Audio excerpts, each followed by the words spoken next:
Hello everyone, welcome to टेक्शन math.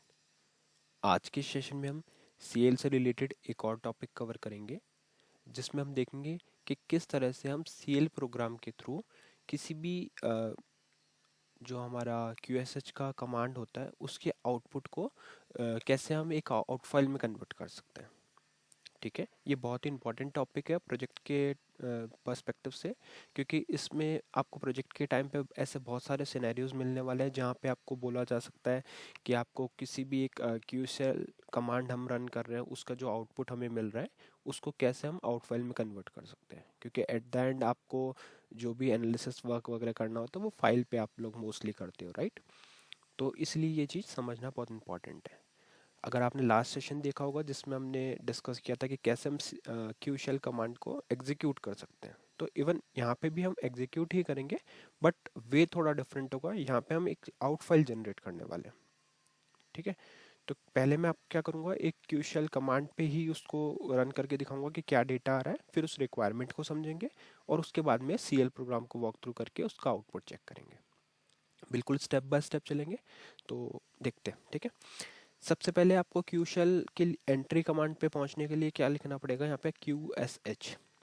जैसे ही आप यहाँ पे QSH लिखते हो और एंटर हिट करते हो तो आपको ये एक एंट्री स्क्रीन मिल जाएगी, है ना। यहाँ पे आप इनिशियल एंट्री इनपुट कर सकते हो, मतलब जो भी आपकी कमांड वगैरह आप यहाँ चला सकते हो। अब अगर आपको ध्यान हो तो लास्ट सेशन में हमने क्या किया था, हमने एक LS कमांड चलाई थी। LS कमांड क्या करता है, जैसे ही आप LS एंटर करते हो तो ये आपको कुछ इस तरह से फाइल का नेम देता है, डायरेक्टरीज फाइल, है ना। ये इस तरह से हमारे को इन्फॉर्मेशन देता है। बट सपोज अब आपको कोई बोलता है कि ये जो लिस्ट है फाइल्स के, डायरेक्टरीज के, इसको आपको चाहिए एक आउट फाइल के अंदर, एक फाइल होनी चाहिए। अभी तो क्या है, जैसे हम इस कमांड को रन कर रहे हैं फिर इसको यूज़ कर रहे हैं, बट ऐसा भी हो सकता है कि इसमें बहुत सारी ऐसी डायरेक्टरीज हैं, फाइल्स हैं, जो मे बी आप ऐसा अज्यूम कर सकते हो कोई BA पर्सन है और उनको आपको किसी डेटा एनालिसिस के लिए आपको उनको कुछ डेटा प्रोवाइड करवाना है उनको, कि ये एक हमारी लिस्ट है, इसको आप यूज़ करो, है ना। तो उस केस में हम क्या करेंगे, उस केस में हम एक लिस्ट बनाएंगे। कैसे, पहले तो कमांड दिखाता हूँ, LS-1। जैसे ही आप LS-1 लिखते हो, बिल्कुल ऐसे ही लिखना है, स्पेस वगैरह इतना ही होना चाहिए। LS मतलब इनिशियल में स्पेस की नीड नहीं है, यहाँ पे आपको ऐसे लिखना है LS हाइफन स्पेस LS-1। ठीक है, अब जैसे ही यहाँ पे आप एंटर हिट करोगे तो आपको इस तरह से एक लिस्ट ये प्रोवाइड कर देगा, जिसमें सारी डायरेक्टरी और फाइल है। बट ये तो हमारा सॉल्यूशन नहीं हुआ, क्योंकि हमने क्या डिस्कस किया था, हमें ऐसी नीड थी कि इन डेटा को किसी फाइल में हम रखें और फिर उनके साथ शेयर करें कि हाँ ये एक फिजिकल फाइल है। क्योंकि आप लोगों ने देखा होगा जो BA से रिलेटेड प्रोफाइल होती है, या कोई ऐसा पर्सन हो सकता है आपके प्रोजेक्ट टीम में जो सिर्फ एनालिसिस करना जानता है या नॉर्मल क्वेरीज चलाने जानते हैं, है ना। उनका प्रोफाइल वही है कि उनको कुछ डेटा एनालाइज करके उसका आउटपुट वगैरह बताना होता है। तो उस केस में उनके लिए कैसे फाइल जनरेट करेंगे, तो मैंने जैसे आपको बताया, हम बिल्कुल प्रोजेक्ट के अकॉर्डिंग ही बात कर रहे हैं कि क्या टॉपिक होना चाहिए, कैसे हम इसको अप्रोच करते हैं अगर कोई ऐसा सिचुएशन आता है। तो अब हम क्या करेंगे, इसके लिए एक आउट फाइल जनरेट करेंगे। कैसे, उसके लिए CL प्रोग्राम पे चलते हैं। CL प्रोग्राम में हम क्या कर रहे हैं, अगर मैं आपको स्टार्टिंग से दिखाऊं तो सबसे पहले तो हमें एक वेरिएबल चाहिए। वेरिएबल क्यों चाहिए, क्योंकि हमारे को एक कमांड एग्जीक्यूट करनी पड़ेगी जो भी हमने देखी, LS-1 कमांड हमने वेरीफाई कर ली। तो सबसे पहला तो आपको यही करना होता है कि कमांड आप वेरीफाई कर लो, जिससे क्या है, अगर कोई इशू कमांड में है तो आपको वहीं पे पता चल जाएगा, उस स्क्रीन पे ही पता चल जाएगा। जो पेस पेस रहता है हमारा, वहाँ पे ही आपको पता चल जाएगा। अदरवाइज फिर वो प्रोग्राम कंपाइल वगैरह करना पड़ेगा बार बार। तो बेटर है कि आप पहले कमांड वेरीफाई कर लो, जैसे अभी हमने करा LS-1 एक लिस्ट दे रहा है जो हमारी नीड थी। अब हम क्या करेंगे, उस कमांड को रन करने के लिए एक वेरिएबल बनाया हमने, DCL लिख के आपको F4 करना है। यहाँ पे वेरिएबल का नेम पुट करना है, जैसे मैंने यहाँ किया एम्परसेंड कमांड, जो कैरेक्टर टाइप है, स्टोरेज ऑटो है, और इसकी लेंथ कितनी है 256। ठीक है, इतना डेटा डाल के आपको एंटर करना है। इनिशियल वैल्यू अभी के लिए मैं इसमें कुछ सेट नहीं कर रहा, बाद में हम CSG वैर से इसको सेट करेंगे। तो यहाँ करते हैं एंटर, ये हमने एक वेरिएबल डिक्लेयर कर दिया। उसके बाद में हम क्या कर रहे हैं, डिलीट कर रहे हैं TS आउटपुट इफ एनी। अब ये TS आउटपुट क्या है, कुछ नहीं है, ये एक फाइल का नेम है जिसको हम यूज़ करने वाले हैं अपने इस प्रोग्राम के लिए, है ना। हम किसी भी आउटपुट को अगर रखते हैं तो उस आउटपुट को मतलब किसी आउट फाइल बनाने पड़ता है, राइट। उस आउट फाइल को बनाएंगे, बट उससे पहले हम चेक करेंगे कि अगर वो पहले से एग्जिस्ट करती तो उसको डिलीट कर दो। रीज़न, क्योंकि वरना फिर क्या वो डेटा वरना क्या होगा, डेटा रेप्लिकेशन वाला वो प्रॉब्लम होगा। तो पहले हम सबसे बेटर, सीएल का एडवांटेज ही यही होता है सीएल प्रोग्राम का, कि आप यहाँ पे हर चीज़ मैनेज कर सकते हो। तो हम यहाँ देख रहे हैं कि delete TS output file. TS output कुछ नहीं है, बस फाइल का नेम मैंने रखा, आप कुछ भी नेम रख सकते हो इस फाइल का, है ना।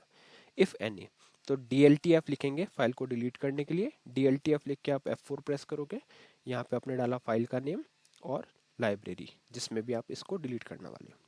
अब होगा क्या, अगर पहले से कोई फाइल एग्जिस्ट करती है तो वो उसको डिलीट कर देगा, ठीक है, सिंपल। बट अगर नहीं करती तो वो एक एरर जनरेट करेगा, CPF2105। क्यों? क्योंकि आप उस फाइल को डिलीट कर रहे हो जो एग्जिस्ट ही नहीं करती, तो उस केस में एक एरर आएगा इस मैसेज आईडी का। तो उसको हम हैंडल कर रहे हैं मॉन मैसेज से। तो बस आपको यहाँ पे MONMSG लिख कर वो ये आईडी डालनी है। अब आप में से कुछ का क्वेश्चन हो सकता है कि ये आईडी हमें पता कैसे चला। तो एक्चुअल में जब आपको एरर मिलेगी तभी आपको पता चलेगा कि CPF आईडी क्या होती है। या फिर जैसे मैंने आपको बताया था कि जो भी कमांड आप यूज़ कर रहे हो, जैसे DLTF यूज़ कर रहे हो, तो एक स्क्रीन पे जाकर आप लिखोगे, मैं आपको दिखाता हूँ। DLTF, यहाँ पे आप लिखोगे, F4 करोगे और इधर वाइट टेक्स्ट पे F1 रखोगे। ये हम पहले भी डिस्कस कर चुके हैं। जब आप इसको लास्ट में लेके जाओगे तो आपको इसके सारे जितने भी एरर्स हो सकते हैं वो सारा यहाँ पे दिख रहा है ना। तो इन्हीं में से आपको वो मैसेज आईडी मिल जाएगी जो भी हम यूज़ करने वाले हैं, ठीक है। तो ये एक मेथड है। हम हर सीएल कमांड के टाइम पे ये सीखते हैं कि कैसे उसके डिटेल्स निकलती, या नॉर्मल कोई कमांड्स हमने यूज़ करी थी तब भी मैंने आपको हर बार ये दिखाया था कि कैसे वाइट टेक्स्ट से लास्ट में, वाइट टेक्स्ट मीन्स जो हेल्प स्क्रीन में होती है वहाँ से कैसे मैसेज आईडी निकालें। तो वहाँ से हमारे को ये मैसेज आईडी मिली CPF2105। तो ये क्या करेगा, कुछ कुछ एरर हुआ तो उसको हैंडल कर लेगा, कोई ब्रेक नहीं करेगा प्रोग्राम में। फिर हम क्या कर रहे हैं, क्रिएट कर रहे हैं। जैसा मैंने आपको बताया कि पहले अगर कोई एग्जिस्टिंग है तो उसको डिलीट कर दो, अदरवाइज नई फाइल क्रिएट करो। तो नई क्रिएट करने के लिए CRTPF लिख के F4 किया, यहाँ पे फाइल का नेम मैंने पुट किया TS आउटपुट, लाइब्रेरी शर्मित1, बाकी सब डिफॉल्ट रख के रिकॉर्ड लेंथ में 100 डाल दिया। आप चाहो तो बाकियों को भी चेंज कर सकते हो अपनी नीड के अकॉर्डिंग, बट अगर हम जैसे नो DDS है तो उस केस में हम क्या कर रहे हैं, रिकॉर्ड लेंथ यहाँ पे पुट कर रहे हैं। तो ये क्या बनेगा, एक फ्लैट फाइल बन जाएगी। हमें फ्लैट फाइल में आउटपुट चाहिए, है ना। तो यहाँ पे क्या, एंटर। अब ये क्या करेगा, इस फाइल को क्रिएट कर देगा TS आउटपुट को। उसके बाद में हम कर रहे हैं ओवरराइट फाइल का, ओवर DPF। तो ये क्या करेगा, अब ओवरराइट क्यों कर रहे हैं, क्योंकि हमारे को नॉर्मली क्या होता है जब हम कोई कमांड रन करते हैं तो वो आउटपुट स्क्रीन पे शो होता है, करेक्ट, जो हमने लास्ट सेशन में देखा था। बट अभी हमारे को क्या चाहिए, जो आउटपुट है वो किसी पर्टिकुलर फाइल में चाहिए। तो आपको ये यूज़ करना पड़ेगा OVR DPF। तो ये भी एक क्वेश्चन है कि ओवर राइट DPF कैसे यूज़ करते हैं, कब यूज़ करते हैं। ओवर राइट से रिलेटेड हमने बहुत सारे सेशंस ऑलरेडी कवर कर चुके हैं, जिसमें हमने ऑलमोस्ट सारे इससे रिलेटेड टॉपिक कवर किए थे एक एक एग्जाम्पल के साथ। तो अगर आपने वो सेशन नहीं देखा तो आप पहले वो भी देख सकते हो। अभी मेनली हम यहाँ पे ओवर DBF यूज़ कर रहे हैं, किस लिए, STD आउट जो स्टैंडर्ड आउटपुट है उसको मूव करने के लिए, उसको ट्रांसफ़र करने के लिए, किसमें, TS आउटपुट शर्मित1 में। तो ये क्या करेगा, और अगर आपको इनमें से किसी भी फील्ड के बारे में और डिटेल चाहिए तो आप यहाँ F4 F1 करके सारा यहाँ से डिटेल रीड कर सकते हो किसी भी कॉलम के लिए, है ना। तो अब ये क्या करेगा, स्टैंडर्ड आउटपुट है उसको मूव कर देगा TS आउटपुट में। TS आउटपुट क्या है, हमारा फाइल का नेम है, स्टैंडर्ड आउटपुट कीवर्ड है ना, शर्मित1 में। ये हो गया। और इसी में अगर आपको कोई पर्टिकुलर मेंबर में मूव करना है तो यहाँ मेंबर का नेम भी पुट कर सकते हो, बट अभी हम डायरेक्टली मेन जो है उसी में ही मूव कर रहे हैं। फिर आती है बात सेट करने की कमांड को। तो सेट द क्यूशल कमांड, अब यहाँ पे क्या करेंगे, CHG_var जो हमने वेरिएबल बनाया था उसमें हमने बस कोट्स के अंदर हमारी कमांड को पुट कर दिया, जो है ls-1। इसको हम ऑलरेडी रन करके देख चुके हैं, फिर से मैं एक बार दिखा देता हूँ। ये एक बेस्ट प्रैक्टिस है कि जब भी आप किसी भी क्वेरी कमांड को रन कर रहे हो तो पहले उसको नॉर्मली चला के देख लो, जिससे क्या अगर कुछ इशू हुआ तो यहीं पता चल जाएगा हमें, है ना। जैसे मैंने आपको बताया था कि अगर यहाँ पे स्पेस नहीं है, मान लो आपने प्रोग्राम में इस तरह से लिख दिया तो वो एरर देगा। तो ये अपनी रिस्पॉन्सिबिलिटी के एक बार अपन वेरीफाई कर लें इसको। अगर ये प्रॉपर है तो उस केस में बस एंटर कर दो, CHG_var में एक कमांड आ गई। अब हम क्या कर रहे हैं, जहाँ पे सेट नहीं कर रहे हैं यहाँ पे हम स्टार्ट कर रहे हैं, ठीक है। यहाँ हो जाएगा हमारा स्टार्ट क्यूशल कमांड। तो उसके लिए आपको लिखना पड़ेगा strqsh F4 आप लोगे, यहाँ पे आप डालोगे %कमांड। ये वेरिएबल है जिसमें हमारी कमांड है, तो ये इसको स्टार्ट कर देगा। ये होने के बाद में आपको डिलीट करना पड़ेगा ओवरराइड, क्योंकि आपने पहले से ओवरराइड स्टार्ट किया हुआ है।